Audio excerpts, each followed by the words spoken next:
రెడ్డి గారి పరిపాలన బాగుంది సార్. ఎందుకంటే తను ఆడవాళ్ళకి ఆలోచించి తను ఉచిత బస్సులు పెట్టిండు, ఫ్రీ టికెట్లు పెట్టిండు. సామాన్యుల ఆడవాళ్ళకి, పేద ఆడవాళ్ళకి ఉచిత బస్సులు పెట్టిండ్రు. ఆ బస్సు తీసేయండి అని అందరూ అంటున్నారు, కానీ గవర్నమెంట్ ఎంప్లాయీలు కూడా అదే బస్సులో పోతున్నారు. ఫ్రీ అని తెలిసి కూడా అదే బస్సులో పోతున్నారు. తను రేషన్ కార్డులు ఇచ్చిండు ప్రతి కుటుంబానికి. మన కేసీఆర్ సార్ ఇవ్వలేడు. 10 సంవత్సరాల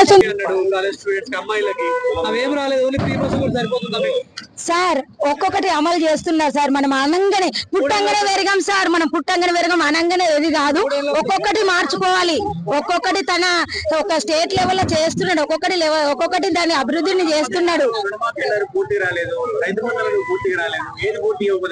సార్. ఒక్కొక్కటి చేసుకుంటా పోతుండు. తనకి ఒకసారి అవకాశం ఇచ్చారు, ఈ అవకాశాన్ని తను నిలబెట్టుకుంటాడు. ఇది మళ్ళీ సారే వస్తాడు సార్. ఒక్కొక్కరు అభివృద్ధి సార్. అంతకు ముందడుస్తుంది రాజకీయాలు నడుస్తున్నాయి, పెద్ద పెద్ద రాజకీయాలు నడుస్తున్నాయి, వాళ్ళని కూడా తిడుతున్నారు కదా సార్. మంచి అనేది ముందుంటది సార్ ప్రతిసారి. ఏదైనా సార్ తప్పకుండా న్యాయం కోసం పోరాడతారు. ఇది న్యాయం జరుగుతుంది సార్. అంటే కేసీఆర్ సార్ కూడా ఒకప్పుడు ఎన్నో అభివృద్ధులు చేశాడు. కాకపోతే వాళ్ళ మధ్యలో సమస్యలు అవి మనకు సంబంధం లేదు. కానీ ప్రజల పట్ల నేను ఆలోచించి మాట్లాడుతున్నా. ఫ్రీ బస్సు పెట్టిండ్రు, ప్రతి ఒక్కటి ఫ్రీగానే చూస్తున్నారు. ఫ్రీ బస్ ఒకటి కాదు సార్, ఒక్కొక్కటి అభివృద్ధి చేస్తున్నారు. ఏది చేయలేరు, ఒక్కొక్కటి చెప్తున్నారు కదా. ఇప్పుడు మాట ఇచ్చిండ్రు కదా, మీరు చూస్తున్నారు సోషల్ మీడియాలో. ఇప్పుడు మాట ఇచ్చిండ్రు, దాన్ని నెరవేర్చుకుంటామని హామీలు కూడా ఇచ్చారు మనకి.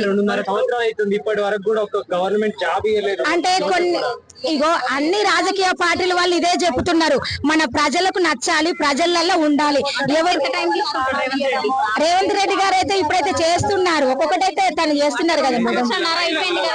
ఇల్లు కూలగొట్టడం తప్పు, ఇల్లు కూలగొట్టడం తప్పు.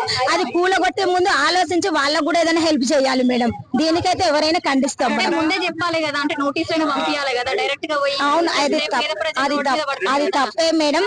దానికంటూ ఒకటి వాళ్ళ కోసం కూడా ఆలోచించాలి. పేద ప్రజలు ఉంటారు కాబట్టి వాళ్ళ కోసం ఏదైనా ఆలోచించి ముందుకెళ్లాలని మేము కోరుకుంటున్నాం. మరి తప్పు కదా, మరి ఎందుకు రేవంత్ రెడ్డి ప్రభుత్వం కావాలి?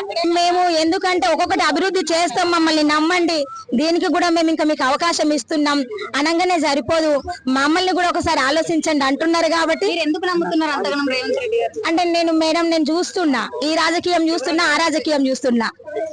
మనము కేసీఆర్ సార్ బాగానే చేసిండు, కానీ కేసీఆర్ సార్ హయాంలో ఇంత రాలేదు మేడం. ఆడవాళ్ళకి అనేది ఎక్కడ కూడా మేము ఫ్రీ, ఆడవాళ్ళకి చాలా హక్కులు ఇప్పటికెళ్ళి అమలైనాయని నేను అనుకుంటున్నా. బస్ ఇస్తేనే కాదు మేడం, ఒక రేషన్ కార్డు కోసము ఒక 10 సంవత్సరాల నుండి నేను ఎదురు చూసిన.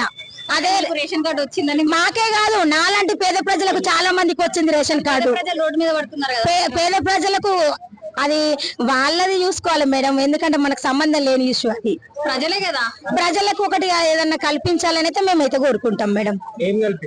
ఒక ఇల్లు లాంటిది వాళ్ళది గుళ్ళగొడుతున్నారు అన్నారు కదా మేడం. సో మీరు అంతా సపోర్ట్ చేస్తారు, ఏం చెప్తారు మరి? మేము ఎవరికి సపోర్ట్ చేయం మేడం. న్యాయం గెలవాలనుకుంటున్నారు, ప్రజల పట్ల న్యాయంగా ఉండాలనుకుంటున్నాం.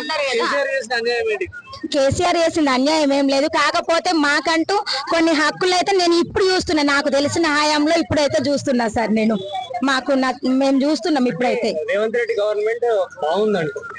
అవును సార్, కేసీఆర్ గవర్నమెంట్ బాలేదు. అంటే ఇప్పుడు వచ్చిన హక్కులతోని ఇంకా ముందుకు వెళ్తాడని, ఇప్పుడు టెక్నాలజీ ప్రకారం ముందుకు వెళ్తాడేమో అని మేము అనుకుంటున్నాం సార్. కాంగ్రెస్ ప్రభుత్వం వస్తుంది అనుకుంటున్నా నేనైతే.